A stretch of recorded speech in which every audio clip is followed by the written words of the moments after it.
കാഴ്ചയുടെ നിശബ്ദ കൊലയാളി അഥവാ സൈലന്റ് തീഫ് ഓഫ് സൈറ്റ് എന്ന് നിങ്ങൾ കേട്ടിട്ടുണ്ടോ? ഗ്ലോക്കോമ അഥവാ കണ്ണിലെ പ്രഷർ കൂടുന്ന ഒരു അസുഖമാണിത്. കണ്ണിലെ പ്രഷർ കൂടി ഓപ്റ്റിക് നെർവിനെ ഡാമേജ് ചെയ്ത് നമ്മുടെ കാഴ്ചയെ പതിയെ പതിയെ കവർന്നെടുക്കുന്ന ഒരു നിശബ്ദ കൊലയാളിയാണ് ഗ്ലോക്കോമ. ആരംഭഘട്ടത്തിൽ യാതൊരുവിധ ലക്ഷണങ്ങളും ഉണ്ടാകില്ല എന്നുള്ളതാണ് ഈ രോഗത്തിന്റെ പ്രത്യേകത. അപൂർവം ചില ആളുകളിൽ പ്രഷർ വളരെ കൂടുമ്പോൾ കണ്ണിൽ ചുവപ്പായും വേദനയായും ലക്ഷണങ്ങൾ കണ്ടുവരാം. സാധാരണഗതിയിൽ ഗ്ലോക്കോമയുള്ള ആളുടെ സൈഡ് വിഷൻ പതിയെ പതിയെ കുറഞ്ഞു വന്ന് സെൻട്രൽ വിഷൻ അഥവാ നടുക്കുള്ള കാഴ്ച എഫക്ട് ചെയ്യുമ്പോഴാണ് രോഗി പലപ്പോഴും അറിയുന്നത് തന്നെ. അപ്പോഴേക്കും വളരെ വൈകിട്ടുണ്ടാകും. അതുകൊണ്ട് തന്നെ ഈ അസുഖം തുടക്കത്തിൽ തന്നെ കണ്ടെത്തേണ്ടത് ആവശ്യമാണ്.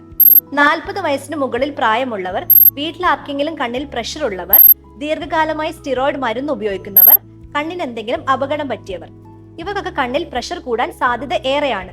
ഒരു നേത്രരോഗ വിദഗ്ധന് ലളിതമായ ചില ടെസ്റ്റുകളിലൂടെ ഗ്ലോക്കോമ കണ്ടെത്താൻ സാധിക്കും. അതുകൊണ്ട് എല്ലാവരും കണ്ണ് പരിശോധിച്ച് ഗ്ലോക്കോമ ഇല്ലെന്ന് ഉറപ്പുവരുത്തുക.